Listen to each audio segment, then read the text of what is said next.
பிஜேபிக்கு இவ்வளோ வெற்றி பெறுவதற்கான காரணம் என்ன தெரியுமா? எதிர்க்கட்சி சரியில்லை அப்படின்னு சொல்லுவேன். அங்கே இருக்கக்கூடிய காங்கிரஸ் சரியில்லை. அதே மாதிரி இப்போ திமுகவுக்கு ரொம்ப பெரிய பலம் என்ன தெரியுமா? அதிமுக தான். அதை விட ரொம்ப பெரிய பலம் என்ன தெரியுமா? பிஜேபி.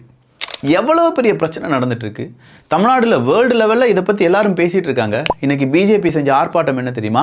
அமித்ஷா அவர்களை பற்றி ராசா தவறாக சித்தரித்து பேசிவிட்டார், எனவே நாங்கள் ஆர்ப்பாட்டத்தை நடத்துகிறோம். எங்கேயா இருக்கீங்க நீங்களாம்? எங்கே இருக்கீங்க? மக்களுக்காக குரல் கொடுங்க என்றால் உங்களுடைய தலைவருக்காக மட்டும்தான் குரல் கொடுப்பீங்களா? தமிழ்நாடு பிஜேபி உங்களுடைய தலைவருக்கு என்னவா அவரை தப்பாக பேசிட்டாங்கன்னா நீங்கள் குரல் கொடுக்குறீங்க. இன்றைக்கி அங்கே அஜித்குமார் அப்படிங்கிறவர் இறந்து கிடக்கிறாரு, அவர் கொன்று போட்டிருக்காங்க, அதுக்காக நீங்கள் குரல் கொடுப்பீங்கன்னு பார்த்தா அதுக்காக அவருடைய வீட்டுக்கு போவீங்க அப்படின்னு சொல்லி பார்த்தோம் நாங்களாம். நயினார் நாகேந்திரன் அவர்கள், அவர் தான் இப்போ மாநில தலைவராக இருக்கார், அவர் போயிருக்கணும்ல. இன்றைக்கி யார் வராங்க இல்லைன்னு பார்க்கக்கூடாதுல்ல. தமிழிசை சவுந்தரராஜன் அவர்கள், அண்ணாமலை அவர்கள், யாராவது ஒரு நபர், வானதி ஸ்ரீனிவாசன் அவர்கள், பொறுப்பில் இருக்கக்கூடிய நபர்கள் யாராவது ஒருத்தவங்க இன்றைக்கி அங்கே போயிருந்தா, திருப்பணம் போயிருந்தா இது எப்படி இருந்திருக்கும்?